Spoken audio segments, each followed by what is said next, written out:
JB타임즈. 네, 더 막내 작가와 함께 시선 집중의 문을 열겠습니다. 어서 오세요. 네, 안녕하세요. 더막갑니다. 네. 오프닝 듣자마자 많은 분들이 제이비 감기 걸리셨냐고 걱정을 해주고 계십니다. 유재현 님이 감기 걸리셨나 봐요. 제이비님 이렇게 보내주셨네요. 감기가 아니고 제가 좀 비염을 달고 사는데 오늘 유독 좀 심하네요. 죄송합니다. 갑자기. 네, 혹시라도 훌쩍이면 좀 양해를 좀 미리 구하겠습니다. 네, 우리 촌철님들은 넓은 아량을 가지고 계시니까요. 이해해 주실 거라고 믿고. 네. 문영식 님이 불타는 금요일입니다. 출석 시원한 주말 보냅시다. 우리 선수들 파이팅이라고 인사 전해주셨습니다. 그런데 불타는 게 낮부터 불타니까 문제인 거죠. 왜 또 갑자기 또 더워졌어. 그러니까요. 오늘도 엄청 덥다고. 지금 짜증내시는 거예요? 더우니까 힘들게 잤으니까. 그래서 비염이 더 심해지셨나 보다. 그런가? 아무튼. 예, 컨디션 좀 챙기시기 바라고요. AS 타임 갈까요? 예. 어제 최재형 전 감사원장, 이제는 국민의힘 대선 예비 후보라고 불러야 될 텐데요. 네. 인터뷰를 했습니다. 네. 출마 선언하자마자 그 다음날 아침에 저희 시선집중과 인터뷰를 했는데 준비가 덜 됐다는 지적에 대해서 모르는 건 모른다고 하는 게 맞다. 예. 대통령이 모든 걸 다 알 수는 없다. 적재적소 전문가들과 함께하면 나의 부족함이 채워질 거다. 이런 얘기를 했잖아요. 예. 그러자 당내 경쟁자들이 비판을 쏟아냈습니다. 유승민 후보는 뜬구름 잡는 소리만 하는 게 정치고 정책은 한 급이 낮은 것처럼 하는 후보들은 생각을 고쳐주셔야 한다. 정책이 곧 정치다. 이렇게 일침을 가했고요. 예. 원희룡 후보는 실망스럽기 짝이 없다. 공부부터 하시고 차후에 도전하시라. 이렇게 얘기를 했어요. 예. 모르는 건 모른다고 해야 한다는 최재형 후보. 제이비는 어떻게 들으셨어요? 모르는 건 안다고 하도 다 국민들은 알게 돼 있기 때문에 그렇죠. 굳이 분장을 할 이유는 저는 없다고 생각을 해요. 하지만 모르는 데에도 한도가 있다. 아하. 왜 그러냐면 어제 최재형 예비 후보의 이제 발언을 쭉 들어보면 대통령이 모든 걸 다 할 수도 없고 다 챙길 수도 없는 거 아니냐. 네. 이런 취지의 이제 이야기였잖아요. 그렇죠. 거기에는 일정하게 고개 끄덕일 부분들도 있습니다. 네. 이른바 만기 칠남형 리더를 원하는 시대는 아니거든요. 그렇죠. 그다음에 세상이 워낙 복잡해졌기 때문에 모든 걸 자기가 챙길 수 있는 것도 물리적으로나 정신적으로 불가능해요. 네. 그렇기 때문에 이 대통령의 리더십은 개방형 리더십이고 사실은 조정형 리더십이 되어야 된다. 이 점에서는 저도 동의를 하는데 네. 조정도 기본은 알고 있어야 조정이 가능하다. 이 얘기 아니겠습니까? 그렇죠. 그렇게 된다면 스페셜리스트로서의 전문 지식을 요구하는 게 아니라 다만 조정을 해 들어가기 위한 어떤 기초 지식의 문제. 이거는 또 별개의 이야기인데 지금 정치권에서 오가는 이야기의 논점은 바로 여기에 있는 것 같습니다. 이 부분에 대해서도 모른다라고 이야기를 한다면 그건 좀 문제가 있는 게 아니냐. 그렇죠. 이 지적은 좀 귀담아 들을 필요가 있죠. 네. 더 공부를 하겠다, 더 채워나가겠다고 하셨으니까 다음 인터뷰가 조금 궁금하다. 이런 입장을 전해드리고요. 예. 그리고 어제 국민의힘에서는 다 태우고 정권 교체라는 배경막을 내걸고 대선 경선 후보들 전체 회의가 열렸습니다. 예. 근데 예고한 대로 윤석열, 최재형, 홍준표 후보 등이 불참을 했습니다. 예. 그러자 또 참석한 경쟁자들이 비판을 쏟아냈어요. 개인 플레이 할 거면 입당은 왜 했는지 의문이다. 당을 무시하는 거냐? 이런 얘기들이 나왔는데 어제 벽에 걸린 그림 속에 버스가 있었거든요. 네. 그 버스에 이렇게 써 있었어요. 팀 국민의힘이 갑니다. 원팀 가능할까요? 버스였잖아요. 네. 일전에도 한번 그런 말씀을 드린 적이 있는 거 청기뉴스에서 했나? 대통령에는 이제 클래스가 있죠, 좌석마다. 네. 근데 버스에는 클래스가 없잖아요. 없죠. 그런데 지금 그러니까 버스에도 클래스가 있는 것처럼 생각하는 게 아닌가 싶은 생각이 일단 좀 들고요. 그러다 보니까 이게 클래스가 없어서 안 타는 게 아닌가 어허. 싶은 생각도 좀 들고 네. 또 한편으로는 민주당을 보면 옛날부터 같은 식구였잖아요. 그렇죠. 옛날부터 같은 식구였는데 저 난리통이지 않습니까? 네. 그런데 지금 국민의힘 같은 경우는 옛날부터 같은 식구가 아니었죠.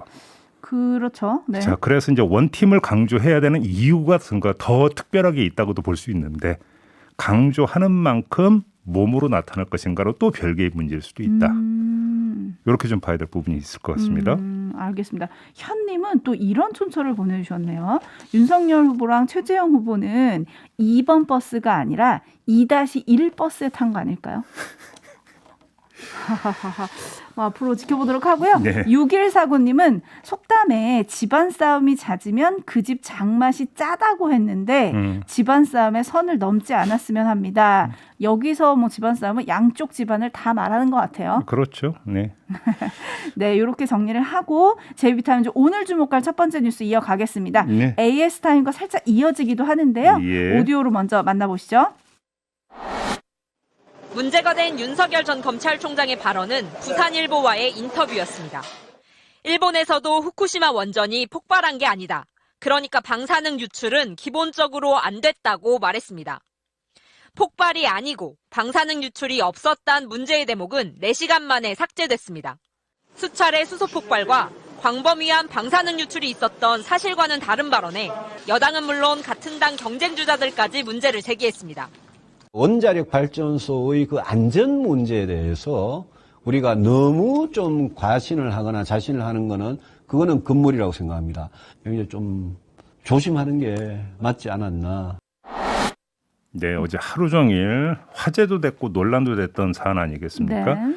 근데 이게 어제 하루 종일 뭔가 그 모든 언론이 언급을 했기 때문에 이런 발언의 적절성이나 그다음에 또 부산일보가 문제의 발언을 삭제를 했거든요. 네.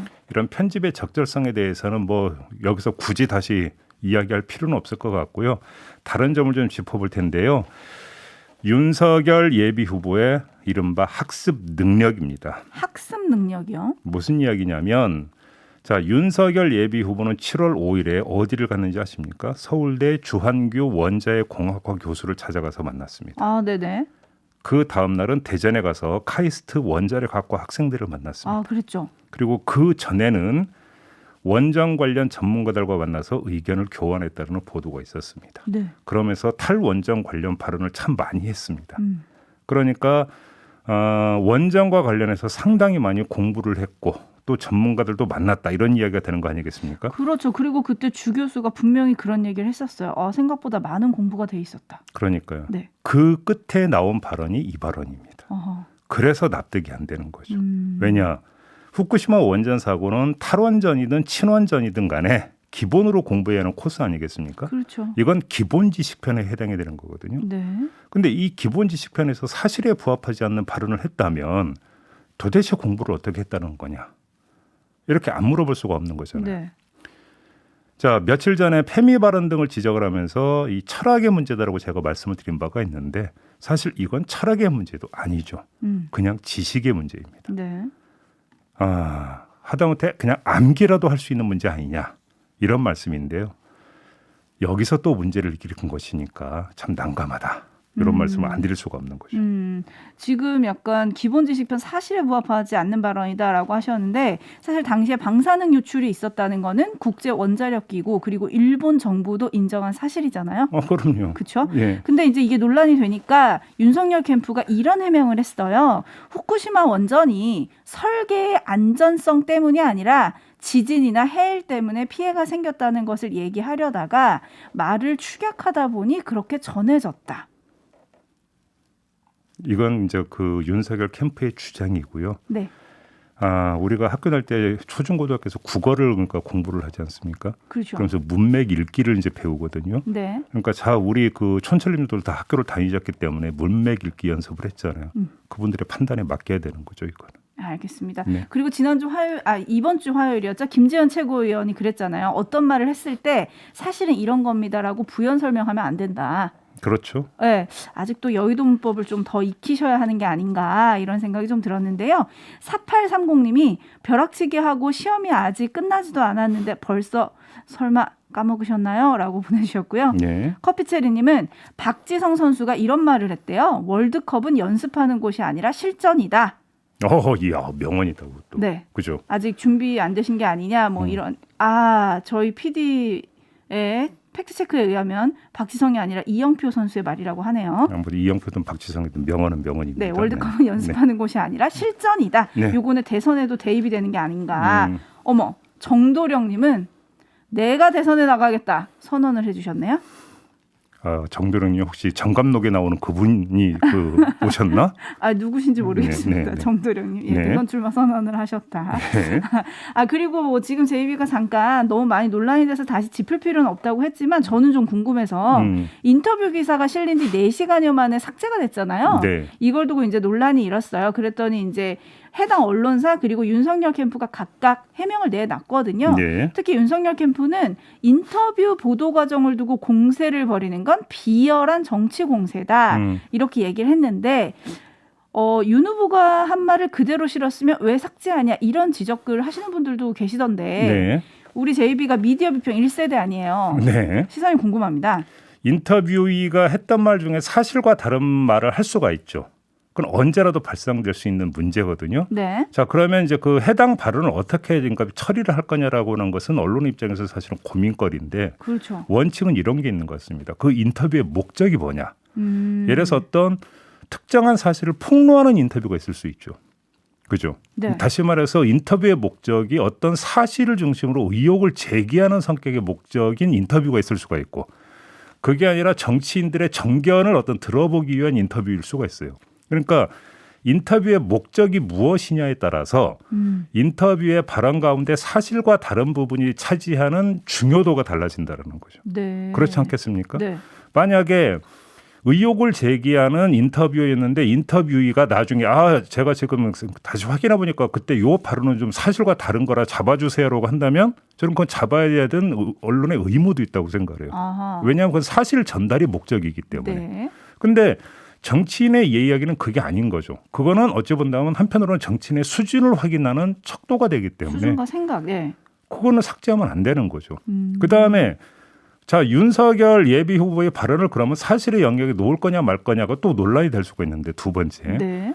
자, 그냥 사실의 영역으로 그러니까 놓는다 하더라도 사실이 아니어서 윤석열 예비 후보 쪽에서 부산일보에 삭제를 요청해서 받아들였다면 제가 또 이해를 하겠는데 네. 조금 전에 더마카가 전해주신 대로 윤석열 캠프에서는 사실을 잘못 말하는 게 아니라는 거잖아요. 이야기를 축약하는 과정에서 그냥 오해가 있었을 뿐이라는 거잖아요. 네. 그잖아요. 네. 그러니까 내가 말을 잘못했으니까 좀 잡아달라는 요청도 아닌 거잖아요. 윤석열 캠프의 설명을 종합을 하면. 그러면 그러니까 삭제를 해줄 이유도 없는 거잖아요. 그렇게 놓고 본다면. 그렇지 않나요? 알겠습니다. 판단은 촌철님들께 맡기면서 제이비타임즈 이번에는 여당으로 가겠습니다. 네. 사실 지금 설화는 여야 할 것 없이 계속 나오고 있거든요. 그렇죠. 일단 오디오를 먼저 들어보시죠. 윤석열, 최재형 다 용병들이잖아요. 네. 자신들이 지금 공격하고 있는 문재인 정부에 의해서 키워진 사람을 지금 데려다가 지금 용병으로 쓰는 거잖아요. 그러니까 저는 최재형, 윤석열을 예. 데려다 쓴 것 자체가 이미 국민의힘이 스스로 불임 정당임을 예. 자백한 꼴이 되어 있는 상황입니다. 네, 송영길 민주당 대표의 목소리죠. 네. 어제 YTN인가요? 여기 인터뷰에서 했던 말인데 네, 맞습니다. 불임정당이라고 하는 표현이 문제가 됐습니다. 네. 국민의힘 임승호 대변인이 야당을 비난하기 위해 불임 문제로 고통을 겪고 있는 여성들을 정치적 도구로 사용한 것은 충격적이다라는 논평을 내놨습니다. 정의당도 비판 대열에 가세를 냈고요. 네. 그러자 송영길 대표가 유감을 표하면서 앞으로 유의하겠다 이런 입장을 내놨습니다. 저는 이 장면을 보면서 세상이 참 많이 바뀌었다라고 하는 것을 실감을 했거든요. 무슨 얘기신가요? 제 기억으로는 이 불임정당이라는 표현이 이번에 처음 나온 표현이 아니에요. 예를 들어서 민주당이 2007년 대선, 2008년 총선에서 연거푸 참패를 한 뒤에 네. 변변한 대선 주자 한 명 나타나지 않을 때 당 안팎에서 했던 표현이 바로 불임정당이었어요. 아마 검색을 해보면 바로 수많은 사례가 뜬가 아마 뜰 겁니다. 네. 자, 여기서 바로 이제 제가 대비를 하는 건데요. 그때 이 불임정당이라는 표현을 쓰는데 이거 표현에 문제 있다고 지적한 경우 제 기억의 범주 안에서는 별로 없거든요. 과거에는 네. 언론도 아무런 거리낌 없이 쓰던 인용 말이다. 내지 뭐 직접 이런 표현을 썼었습니다. 네. 근데 자 지금에 와서는 야당은 이 표현에 문제가 있다라고 지적을 하고 타당한 지적이죠. 그죠? 또 그거에 대해서 발언을 했던 당사자는 유의하겠다고 받아들이고 그때와 지금은 이렇게 놓고 본다면 뭐가 많이 바뀌었습니까? 감수성이 많이 바뀐 것이죠. 네. 인권 감수성 내지 젠더 감수성이 많이 바뀌었다. 긍정적인 방향으로 바뀐 것 아니겠느냐. 네. 그게 하나의 사례라고 볼 수 있는 것 아니겠습니까? 그런 점에서 참 많이 바뀌었다. 그리고 이런 바뀜은 좋은 것이다. 라는 것이죠. 다만 이런 특정한 사례에 한정되지 말고 이렇게 좀 진전된 감수성이 좀 더 전반으로 확장됐으면 좋겠다. 라는 말씀을 좀 꼭 드리고 싶은 거죠. 왜냐? 네. 정치인은 대한민국의 어느 나라나 마찬가지지만 스피커 아니겠습니까? 그렇죠. 예. 스피커에서 나오는 단어는 빨리 유포가 되거든요. 네. 그런 점에서 좀 더 조심했으면 좋겠다는 말씀을 함께 드리겠습니다. 네, 저희가 정치인의 말에 대해서 참 많이 이 시간에 얘기를 하는데 얼마 전에도 인용을 했지만 정치인의 말은 정치의 모든 것이다라고 하잖아요. 네. 정치인의 말이 상처와 아픔을 주느냐 희망을 주느냐 그 말의 온도에 따라서 민심의 온도도 달라진다는 점을 좀 유의를 해주셨으면 좋겠고요. 예. 그리고 다솜이 엄마님이 이 점을 또 지적을 해주셨어요. 불임은 남성 여성 다 있다. 또 여성에게만 상처를 준 말은 아니다. 네, 이런 것도 좀 생각을 해주셨으면 좋겠습니다. 자, 뉴스와 분석이 함께하는 제이비타임즈 다음 주목할 뉴스는 어떤 건가요? 민경욱 전 미래통합당 의원 기억하시죠? 아, 오랜만에 등장하시네요. 네, 이분이 또 감염병 예방법을 위반한 혐의로 고발돼서 수사를 받는 중이었습니다. 어? 미국 간 적이 있었었죠. 네. 그래서 3월 초 미국에서 귀국을 해서 그러니까 당연히 자가격리 대상이 됐고요. 네. 이 격리가 끝나는 시점이 3월 15일 정오였는데 네. 그날 오전 몇 시간을 앞두고 차량을 이용해서 패스트트랙 사건 재판이 열리는 서울 남부지법으로 이동을 했다고 합니다. 아하, 자가격리 중인데 아직 끝나지 않았는데 위반이 된 거죠. 네. 이 때문에 인천 연수구 보건소가 고발을 했고요. 이것만이 아닙니다. 지난해 광복절 집회 때 확진자와 접촉해서 자가격리 대상이 됐는데 자택을 이탈해서 연락도 받지 않아서 고발된 일이 또 있었습니다. 그 전에. 네. 이 사건은 경찰을 거쳐 지난 2월에 인천지검에 송치가 됐는데 아직도 수사 중이라고 합니다. 또 있습니다. 지난해 광복절 집회를 주최한 게 문제가 돼서 역시 감염병 예방법 및 집시법 위반 등의 혐의로 서울 종로경찰서에 의해 서울중앙지검으로 송치가 됐는데 이것도 아직 수사 중이라고 합니다. 세 번째 고발입니까? 네. 자, 이 민경욱 전 의원 행태는 더 말할 필요 없고 주목할 점은 검찰의 태도인데요. 이전에 송치된 두 건을 아직까지 수사 중이라고 제가 좀 말씀을 드리지 않았습니까? 네. 질질 끌고 있는 거죠. 자, 이게 무슨 복잡한 사건이어서 증거 확보에 애를 먹을 사안도 아니지 않습니까? 네. 그런데 아직도 기소 결정을 내리지 않고 있다. 도대체 왜 안 내리고 있는 거냐? 제가 주목한 건 이건데요. 그래서 똑같은 감염병 예방법 위반자들에 대해서 어떻게 했는지를 한번 찾아봤어요. 어허. 그러니까 검색 결과 지난해 9월 국정감사 과정에서 공개된 경찰 자료가 하나가 나오더라고요. 네. 이건 지난해 기준입니다. 지난해 9월 네. 22일 기준으로 감염병 예방법 위반으로 기소된 사람이 1,142명. 오. 코로나 관련 감염병 예방법 위반으로 구속된 사람만 12명이었어요. 네. 이들 가운데 격리 조치 위반으로 기소된 사람이 543명이었어요. 근데 민경욱 전 의원은 두 번이나 자가격리 위반한 거 아니겠습니까? 네. 근데 아직도 수사 중이라고 합니다. 어허. 광복절 집회 관련해서 검찰이 7월 20일, 올해 7월 20일인데요. 네.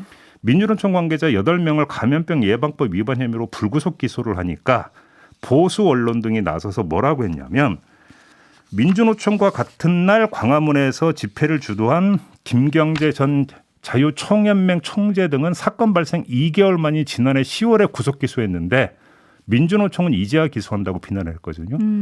그러니까 그 비난도 그러니까 타당한 비난이라 하더라도 민경욱 전 의원의 사례에 대입을 하면 어떻게 됩니까? 이건 아직도 지금 기소를 안 하고 있는 거 아니겠습니까? 네. 도대체 왜 검찰은 지금 이렇게 질질 끌고 있는 거죠? 저는 그 이유를 모르겠어요. 그러게요. 지금 촌철님들도 많이 궁금해하고 계시는데요. 우우수님이 선택적 수사인가요? 이것도 뭐 이런 얘기를 해주고 계시거든요. 네. 심은정님도 선택적 기소 뭐 이렇게 얘기를 보내주고 계신데 이건 좀 약간 검찰이 답을 해야 되는 게 아닌가 싶긴 하네요. 0995님은 상습법이네요. 이분은 격리가 아니라 빨리 수사를 당해야 할 것 같습니다. 네. 라고 하는데 민경욱 전 의원이 원래 그래서 오늘 오후 2시에 경찰에 출석해달라라는 요구를 받았는데 오늘은 바빠서 못 간다. 일정 조율을 요구를 했다고 해요. 그런데 참고로 그래서 뭐 하시나 궁금해서 제가 SNS를 좀 찾아봤더니 어허. 그곳에는 4.15 부정선거 관련 글이 가득했습니다. 알겠습니다. 네. 네, 마무리해야 되는데요. 네. 오늘부터 주말까지 슬기로운 주말 대처법 다 아시죠? 여행은 집콕으로, 만남은 랜선으로. 그래도 심심하다 싶으면 이번 한 주 시선집중 복습도 강력 추천드리겠습니다. 알겠습니다. 수고하셨어요. 감사합니다.